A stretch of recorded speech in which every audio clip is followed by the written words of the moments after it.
Hi viewers, welcome to a new week. Welcome to the news on Equinoxe television. Thank you so much for always being with us. Our major stories tonight: tongues are still wagging and a lot of uncertainty still in the air following the news of a lady who gave birth to 9 children.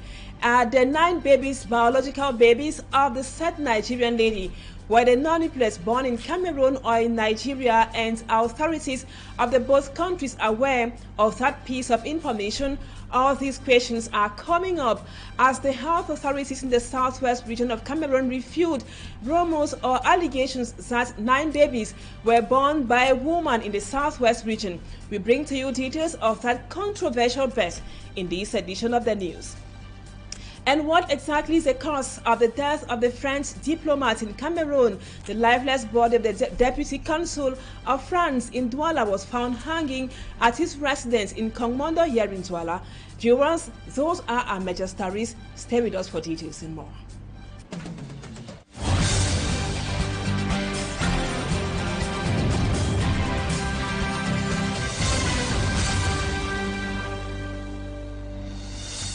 Welcome back, viewers. Thank you for always being faithful.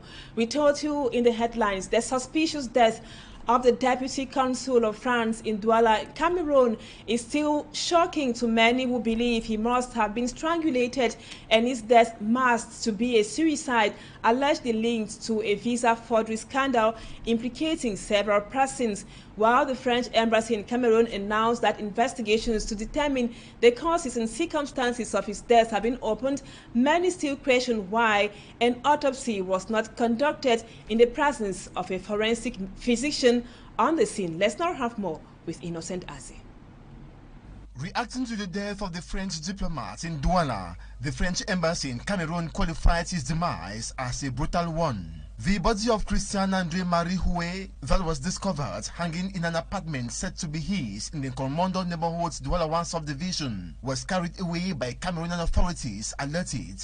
Sources hinted they saw no qualified medical doctor or pathologist to conduct an autopsy and qualify whether it was a suicide or a murder case. Following diverse stories narrated by unreliable sources, the death of the deputy consul of France in Douala, Cameroon is linked to a scandalous visa forgery worth billions of francs CFA, allegedly implicating many other persons on the run. According to the French embassy in Cameroon still, police have already opened investigation to shed more light on the causes and circumstances which led to the tragic death of the French diplomat.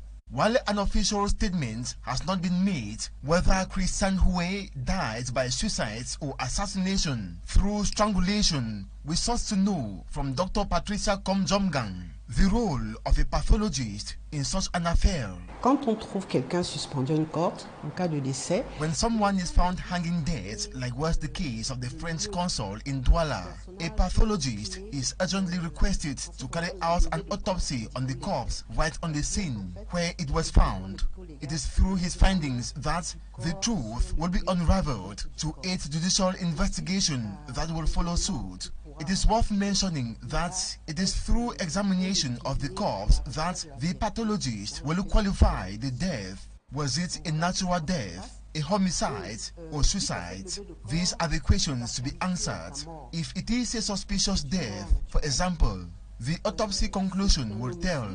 It is important to know why the person died. It can actually be a suicide, inasmuch as it can also be a homicide masked to appear it was a suicide. So, the pathologist has as role to examine the body on the scene of the incident and render the results of the autopsy qualifying the death. Et c'est là le rôle du médecin légiste dans tout le processus. As concerns the case of the French diplomat found hanging in his apartment August 8 in unclear circumstances linked to visa forgery scandal, it is still difficult to conclude if an autopsy was conducted or not before his remains were taken away. No official statement has been made to counter rumors circulating. No qualified medical doctor or pathologist arrived and examined the corpse of the French consul.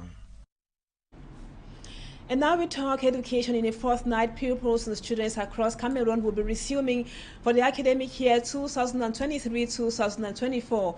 The ambience in most schools, our reporters visited in the Douala 1 and 2 subdivisions, seems to still be very timid. Very few parents were seen carrying out registration formalities for their children. Our reporter Lucy Liengu Ese says most of the parents complain of lack of finances and difficult moments. Let's now have her report.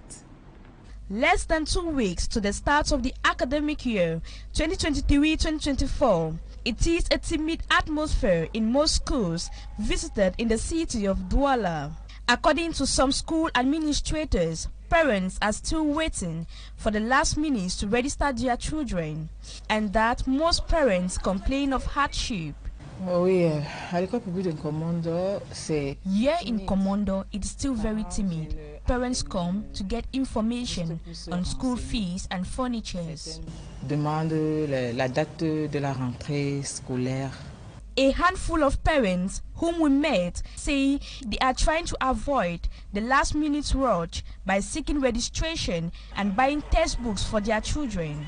Actually gave me an opportunity to have some coins. That is why I prefer to come now and buy the books, the textbooks for now, and keep them in the house. In the days ahead, I'll be looking at the site of the material, the writing materials. Well, I have children for primary school. They are still at home. I've not yet prepared. I want to prepare for this one, standing right beside me here, because she's going to an examination class. In schools like in bookshops visited, the great affluence of parents, students usually witnessed during this period is still very slow.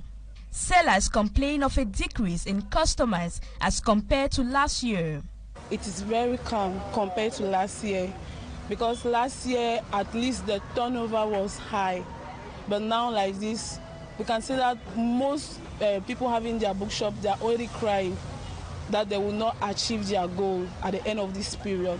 So as you can notice, even there are no parents compared to last year, because last year if you came here during this period, many people were outside so that we can even serve them. But now like this, everywhere is calm. Meantime, some schools are already taking dispositions to ensure a hitch-free start of the academic year 2023-2024. And still talking about back to school, the president of the Trade Union of Private School Teachers, Nyamak Luke, is urging the states to harmonize the school fee structure of private schools in Cameroon so as to limit cases of what some parents consider as extortion by proprietors of private schools. According to him, if a fixed amount is set, it will go a long way to prevent owners of private schools from deviating their vision from training children to rather exploiting parents. Immaculate Fogwe completes the story for us. Parents are expressing concerns about a sudden increase of school fees in some private institutions across the national territory, few weeks to school reopening. According to some of these parents, the sudden increase comes to add to numerous challenges they are facing as a result of high cost of living. The liberalization of the educational system has made owners of private institutions to do as they like. That was not the case years back. Even the so-called public schools don't have a fixed amount as school fees. You see, some parents have to bribe by paying extra fees so their kids can be admitted. A classroom that is expected to contain 60 students rather has over 100 students. That's to tell you how corrupt some state schools are. Education is crucial for the development of every society. However, a lot of proprietors of private schools have deviated from the vision of impacting children with the necessary skills to rather exploiting parents or guardians. On n'est pas vraiment là pour former. These proprietors are business-oriented and do not really care if the students are well trained. You see, someone will go and transform a 5-bedroom house into a school. Some of these schools don't even have toilets or a playground. Such an environment is not suitable for studies. Les parents sont donc des clients, les élèves aussi, les élèves également. Nyangmong Luke equally applauds the efforts made by some proprietors in making sure that their students get the needed skills that can help them excel in their examinations. Il y a quand même un peu de sérieux. Though the school fees is high, The performance of students in public examinations serves as some sort of relief. When you spend money and you get positive results, you should be happy. Comme une obligation de se référer à ce privé-là. The state is being called upon to institute clear guidelines that should regulate the school fees being charged by private institutions in Cameroon in order to prevent the extortion of parents. And now we talk politics. Two SEF party militants have declared their intentions to run for the top job of the party ahead of the SEF elective convention to take place on October 27 and 28, 2023. Coming out less than a month after the burial of Chairman Nijon Frundi, the candidates have vowed to bring back the G27 and the sanity of social democracy back to the SEF. For me, I'm Frank Sander. Isama on that beat. The scramble for the post of the chairman of the Social Democratic Front, SDF party, has taken off on full gear less than a month after the burial of Chairman Nijon Frundi. On the race track is Shewa David Damwe. I, the undersigned, Mr. Shewa David Damwe, officially declare my intention to sit in for the post of the national chairman comes October 27 to 28. 2023 National Elective Convention. Grassroots militants of the Ako Messages Special Constituency in the Donga Mountain Division, Shewa says he is here to reconcile warring SDF party fractions and restore the party to the taste of the founding fathers. My prime objective is to maintain the same leadership of our political icon, His Excellency Nijon Frundi, to pardon and engage on national reconciliation, intend and extend. To clean and restore the house. Presenting his candidacy in Yaoundé, Shewa David frowned at those he accused of using the SDF party for personal gains. When the regional chairman, when I called him, he said he will call his hierarchy. I called him the first vice president, Mr. Osi, that I want to use the party secretariat to have this press conference. He told me that to do what? I said, no, I want to declare my candidacy. He said, those of you who are declaring their candidacy, you are already excluded from the party. I said, why? He said, I should just know that I have been excluded. On the same race track is another young but dynamic SDF party grassroots leader, Godin Dengue Zama, Limbe 1 SDF district chairperson. I believe that I stand a better chance of taking the SDF to where the likes of Nijon Frundi, Professor Nyowake and the rest wanted the SDF to be. Having sailed through the prestigious post of district chairperson, Godin Zama says he knows the challenges awaiting him in this daring race. I think that is a challenging task, but I was not competent. And if I didn't believe in myself, I wouldn't have put in my heart. So I believe that I can bring about a great change to the party. I believe that I can build the militancy and the base of the party. I think the investiture committee has ended the dreams of many aspiring militants of the party prematurely. For example, I'm declaring my candidacy here today, but it's possible that the investiture committee will say Zama cannot be the chairman of the party. And for me particularly, I don't think he has any place in the SDF. Besides solutions to the SDF internal party crisis, Godin Zama says he has an immediate solution to the Anglophone crisis, which remains a preoccupation to most SDF party supporters. Either the separatists or the government will attack us now because there are clearly people who are benefiting from the war. And they have an interest at stake to ensure that we fight this war forever. So they want the war to continue.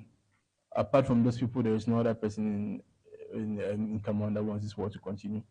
So putting the paramount interest of the Cameroonian nation ahead will keep our political agenda close to our chest. The elective Congress of the SDF party is built from the 27th to the 28th of October 2023.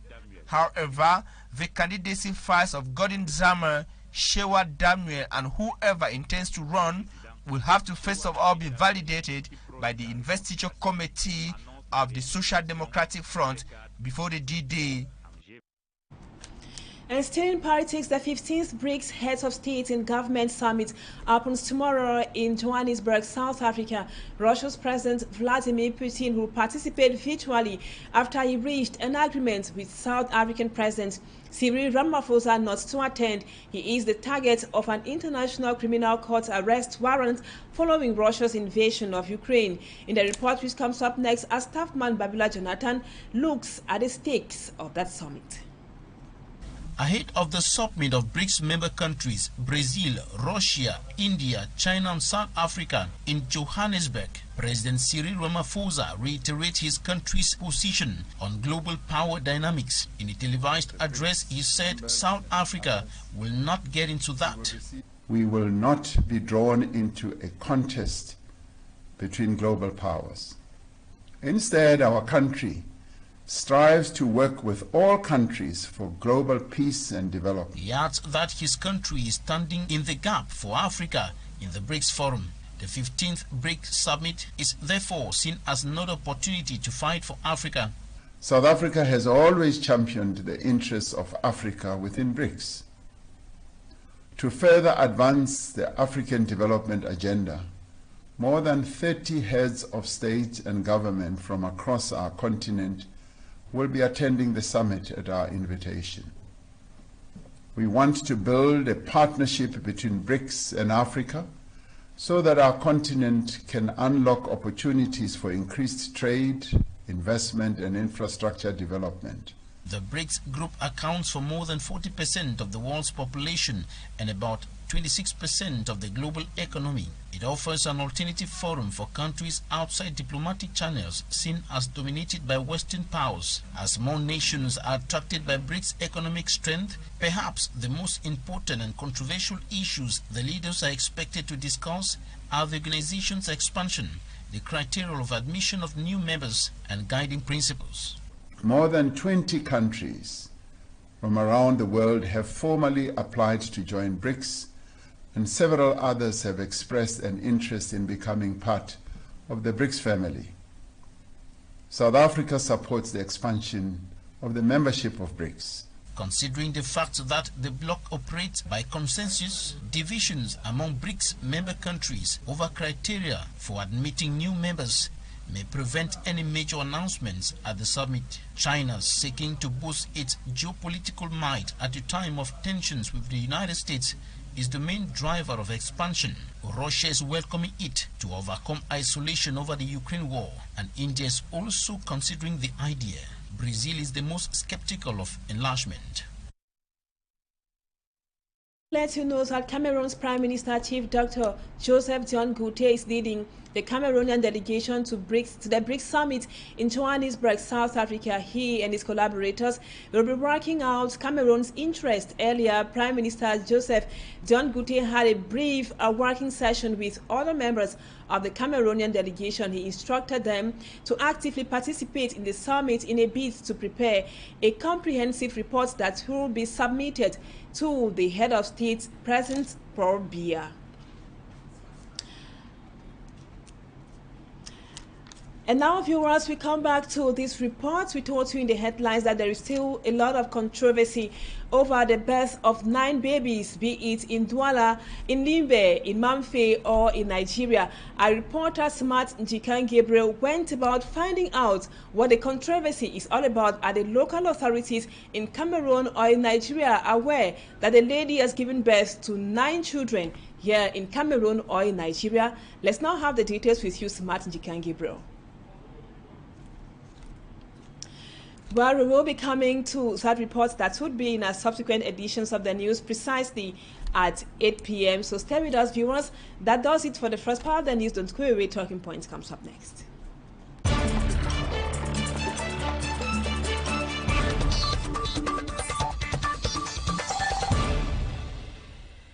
Welcome back, viewers. Thanks for always being there. Our guest tonight is a university professor. He is Professor Mpoche Kisitus for me. He is a vice dean in charge of programming at the University of Douala. Professor, thank you so much for accepting to be our guest tonight on Talking Points. Today we are talking education. We are going to be talking research. My very first question, what actually is the importance of research to the academia of Cameroon, and why not the Cameroonian society as a whole? Yeah, thank you, and thank you for inviting me. The basic issue is that when you carry out research, you want your research to impact society. So when you are talking about the results of your research, they should not just be general claims. You should have a backing to say that this phenomenon operates in this and this way because you've been able to use the scientific approach to arrive at that conclusion, at that result, which sometimes becomes a theory. And the issue of digital humanities and the issue of using different software to analyze the data gives you the strength, gives you the backing, gives you the authority to say that this phenomenon operates in this and this way. So this is a purely research method issue which is aimed at making your results reliable, generalizable, and acceptable, because claims could be made about a phenomenon, and if there is no theoretical and no scientific backing to prove that that phenomenon actually is verifiable, then the claim may not be authentic. That basically is what we were trying to do, to give the students the power to be able to have the knowledge of those softwares, to be able to analyze their data so that the results they arrived at should be credible. And now, Professor, let's now talk more about the necessity to research, especially in the domain of linguistics. Can you tell us more on research on language policy as a whole, and what research on linguistics or language policy can bring positively to our African continent? Wherein you see in a multicultural situation, you find conflicts abounding, and conflict can arise from simple issues of the color of the flag, from simple issues of the wordings of the national anthem, from issues of regional representation, from basic issues that are basically linguistic issues. And of course, the major problem we have in Cameroon that's led to the crisis of today is a linguistic issue. Now you see, studies in language policy, are able to situate us on what language to use where and when. I give another simple example within that domain. You go to an area, a rural area, call it a village, and there's a village school. Children are born in that area and they speak a given language. But they are refused the right to go to that school in that language that they are born with. And we have to let them learn another language, which is either English or French, before they start acquiring knowledge, of which studies in mother tongue education have proven that high academic standards are achieved when the early years of schooling are done in the mother tongue. So why do we impose a language barrier on our children in a local school where everybody is monolingual in a given language, for them to learn that language before they start acquiring knowledge? Can't we teach them arithmetic and rural science and all the other things in the language that they already know so that they can develop rapidly? This is a basic issue which research has proven. Tadaje and co within the domain of Propelka have come up with this. They had area extension where they experimented mother tongue education in the early years of learning, and they pitted their results with other schools where it was mainstream English or French, and they discovered that the performances of children who started early education in mother tongue was superior to the performances of children who started in either English or French. It's a basic issue that we can take from as a research finding and apply. The good thing, however, is that the National Commission for the Promotion of Bilingualism and Multiculturalism, is an instance which stands in a position to be able to tap some of these results that some of our students are producing, that some of our colleagues are producing at the universities, and then get to use for decision making. Because basically, for a developing country, the university serves as a laboratory, right? Decision makers in different domains. You talked about agriculture. We can talk about several other areas. Decision makers tap from results from the university in order to decide in the interest of. And now, Prof, sure, there are some stumbling blocks, some difficulties that researchers normally face before getting to their conclusion or their results. Recently, at the University of Chang here in Cameroon in the West region, PhD theses or defenses were suspended because of lack of funding. As a researcher or as a facilitator to research, can you tell us some of those obstacles or stumbling blocks you guys usually face? To do research, you must be able to fund it. Funding can either be individual, okay, it can be governmental, it can also come from the private sector. We have some enterprises that sponsor certain courses at universities because they want training of personnel in that domain in order that they can absorb them eventually for their enterprises to be able to grow. Okay, government has also got funding for students at the university, especially excellent students. Government also funds certain projects at university. There is a fund at the Ministry of Higher Education for the modernization of research. So there is a lot that is being done, but this is not enough. This is not enough because much more needs to be done. If you want to carry out research, you need adequate instruments. You need displacement in the field in order to collect data. You need adequate infrastructure. You need adequate lodging. You need all what it requires to be able to have research assistants, to be able to collect the right data using the right tools, and to be able to have the time to concentrate on the analysis of your data in order to arrive at findings that are impactful to the society. So doing research is quite demanding, but it also requires a kind of concentration. It requires a kind of sacrifice on the part of. And now, Prof, I don't know if we will be digressing a little. Let's now talk about the Anglophone subsystem of education. We notice that most students begin research early enough, that is in about Form 3, Form 4, they're already doing research in laboratories and all of those. What advantage does that have as a child evolves in his or her educational career? That is a whole domain on its own in education. And systems of education vary from area to area. In Cameroon, we have two distinct systems of education.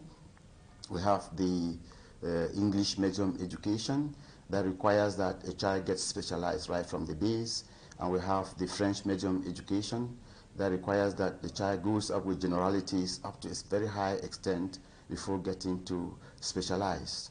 If I were to compare, I will try to look at what the impact is if you take in a given domain. Right, a child who specializes earlier, okay, in the Anglo-Saxon system, the English medium education, and gets to a certain point, and one other child who gets generally, when you get to specialize at that end, who is a better product? Maybe in terms of generalities, okay, you want to take the one that has gone for the French medium education because they will study everything up to the university before going to different faculties. Or maybe when you start having probatoire A, B, C, D, probatoire G, and so on. But even there, you still have mathematics, you still have geography, you still have science in all the subjects, in all the specializations. But in the English medium education, as you know, once you want to start writing the GCE O levels, now the program begins from Form 3. You are already tailored towards what you want to become. Are you going to be a commercial student? You are tailored towards marketing, towards commerce, economics, okay, commercial mathematics, etc., etc. Okay, if you are aiming at becoming someone like you, maybe they say you are going to do French, you are going to do English, you are going to do literature, you are going to do history, economics, and some other subjects, etc., etc. it is not the forum maybe for us to be able to compare the two. But when you look at the situation in Cameroon, wherein if you look at Professor Echu has published a paper on the figures of the number of our French-speaking children who attend English medium schools, you see that the reverse is not the same. If you have, let's say, 1,000 children from French-speaking homes attending English medium education schools, you may not find 100 from English-speaking homes that attend the French-speaking medium of education. So that speaks for itself, that it seems that the merits and the strong points of the English medium education has been felt by parents, and they are sending their children there. I remember that in 1995, if I'm not mistaken, there was the Forum for Education in Yaoundé, where some recommendations were made. And one of the recommendations that was made was that we scrape off the probatoire, which the French scraped long ago because we took that system from the French, and then make the French medium of education to do the BPC or the CAP after 5 years of secondary education. That is in second. And then they get to premiere to prepare for the baccalaureate, as the English-speaking medium do the GCO levels in Form 5, and then they get to lower seat to prepare for the advanced levels, and we begin to see those. Thank you very much, Professor Kizzitus Mpoche, for accepting to be our guest and talking point tonight. Just to remind our viewers that you're the Vice Dean in charge of programming at the University of Douala. Viewers, thank you for always being faithful. Don't go away. Our programs continue. The news in the French language is at 8 p.m. and Equinoxe comes up at 7 p.m. Stay with us on Equinoxe Television.